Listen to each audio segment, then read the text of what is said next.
Welcome to our first lesson for our next unit on rational numbers and integers. This one is on absolute values, so go ahead and get your notes page set up, get your title, your learning standard 6NS7, and then our I can statement. I can understand the absolute value and the opposite of a number and interpret it as a quantity in the real world. When you're ready, go ahead and hit play again and go on to the next part. We have two main vocabulary words for this lesson.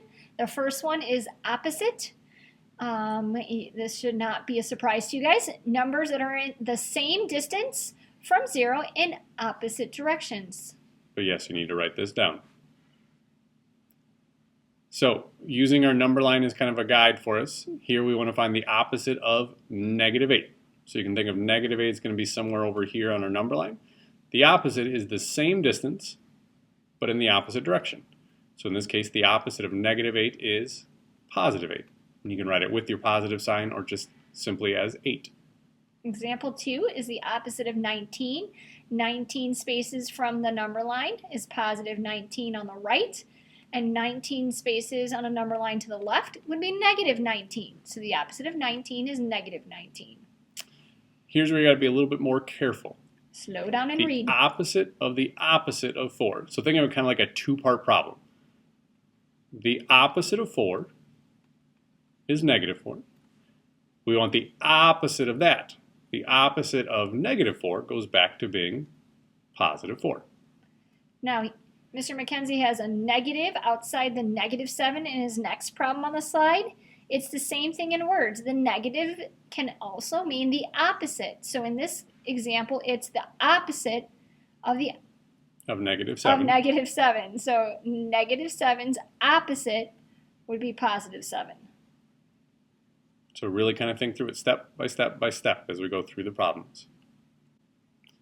Next, we have something called absolute value. This one's going to be a new one for you. So get your vocabulary and your definition down.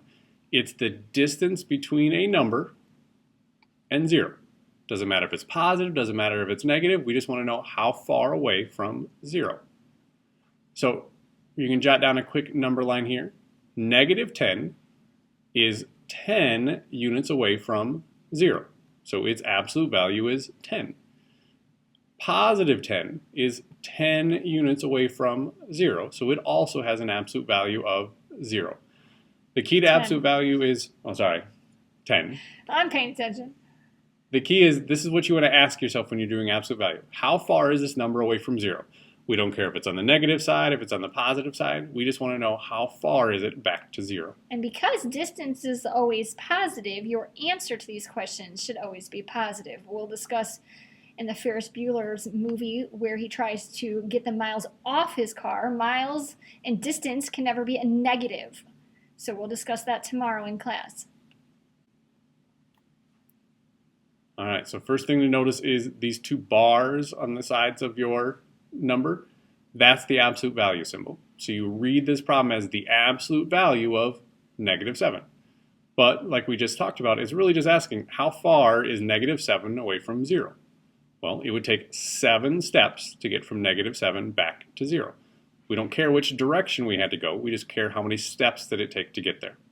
Okay, 3 is 3 steps away from 0, so the absolute value of 3 is 3 steps away from 0. -23 is 23 steps away from 0, so it has an absolute value of 23. Notice, no matter if this problem number was negative or positive, the absolute value is always a positive number. It's always how many steps away, what's the distance from 0. In this problem, the absolute value is 56. So you look into the absolute value sign first, and then we have the opposite of 56, which is -56. What's going on? There we go. So inside of the absolute value, we want the absolute value of -8. Well, -8 is 8 units away. Once you've done the absolute value, you get rid of the bars around it. And now we want the opposite of that. The opposite of 8 is -8. So take care of inside the absolute value first, and then the next piece. All right, so we need to think of absolute value like parentheses or grouping symbols. We always take care of what's inside the absolute value first. So our first question when we see these symbols is how far away from 0? We answer those parts first, and then we take care of whatever operation is in between them. So the absolute value of 5 is 5.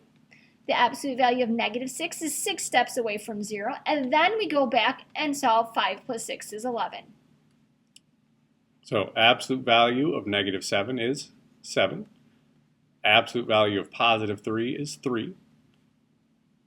Then we come back and we add them together. Notice the absolute value symbols went away once we did that part of the problem.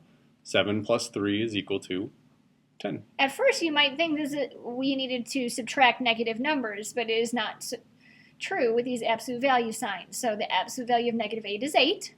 Because it's 8 steps away from 0. Absolute value of -2 is 2, because it's 2 steps away from 0. And then third step is to subtract. 8 minus 2 would therefore be 6. So think of inside the absolute value symbol first. When all of that's done, then come back and do whatever operation is left in the problem. Hey, don't forget to fill out your form.